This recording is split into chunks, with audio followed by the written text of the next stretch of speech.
आज 10:30 बजी चाहिँ रासन गाडी मेरो दरापमा अनलोडिङमा हालेर चाहिँ खाजा खानु गएँ। फाले चाहिँ मलाई भाइले फ्रीमै दियो। पम्पको अपोजिटमा यो क्यान्टिन छ। अन्त मोमो चाहिँ किनेर खाएँ। अन्त पैसा तिरेर यहाँ गाडीमा आएको त आधी भइसकेछ अनलोडिङ हो। अन्त अब के गर्नुपर्ने भनेको त ठिक्कै ट्रिपरको साथीहरू आउनु भएछ। उनीहरूसँग गफ गर्दै बसिरहेको थिएँ हो। अन्त गफ गरिसकेर त मिसिन खाजा खानु गयो ड्राइभर। अन्त एकछिन चढेर ट्राई गरी हेरौँ न भनेर चाहिँ चढेर यसो ट्राई गरिहेरेको। अल्छी लगाएर फेरि गाडीमा आएर गाडी पुस्नु थाल्यो हो। गाडी पुसिसकेर चाहिँ अन्त मुन्सी बाउ पनि ठिक्कै आइपुग्नु भएछ। उहाँसँग बातमा एकछिन बारे मामाहरूले चाहिँ खाली गरिसक्नु आँट्यो। उकालो तालामा हाल्दैछ। फाइनली खाली भइसकेर गाडी तेल हाल्नु थालेँ मैले चाहिँ दरापमा आफ्नै पम्पमा। अन्त बुबुले यो पैसा सिलगढी लानु भनेर दिनुभयो। अन्त पैसा चाहिँ गाडीमा राखेर चाहिँ अब म निक्लेँ पम्पबाट गेजिङतर्फ।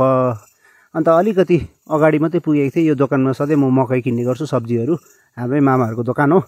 अन्त 2टा मकै र सिबी किनेँ। एकदम सस्तो रेट पनि 20 रुपियाँ पोका मात्रै मकै हो। 30 रुपियाँको सिबी किनेर चाहिँ सिधै लागेँ उकालोतर्फ साथीहरू। अन्त पेलिङ आइपुगेको त गेजिङ 9 किलोमिटर रहेछ यहाँबाट। अन्त तल 8 माइल गेजिङ मुनि तल 8 माइल पुगेको एउटा टिप्पर रोडमै खाली गर्दै रहेछ हो। त्यो रोड खालिन्जेल त यसो तल हेरेको त हाउजिङको कामहरू पनि सक्नु आँटेको रहेछ। अन्त यो घरहरू कसले पाउँछला सोचेँ। यहाँ हेर्नु नि फेरि गाडीमा लेबर चढेको हो बास गाडीमा झर्नु आँटेको जस्तो देख्छ। फाइनली फुड गोडाउनको उयोमा आएर चाहिँ गाडी पनि साइड गरिसकेँ। अब चाहिँ म रुममा गएर रेस्ट गर्छु। ल त साथीहरू अर्को भिडियोमा भेटौँ है त फेरि।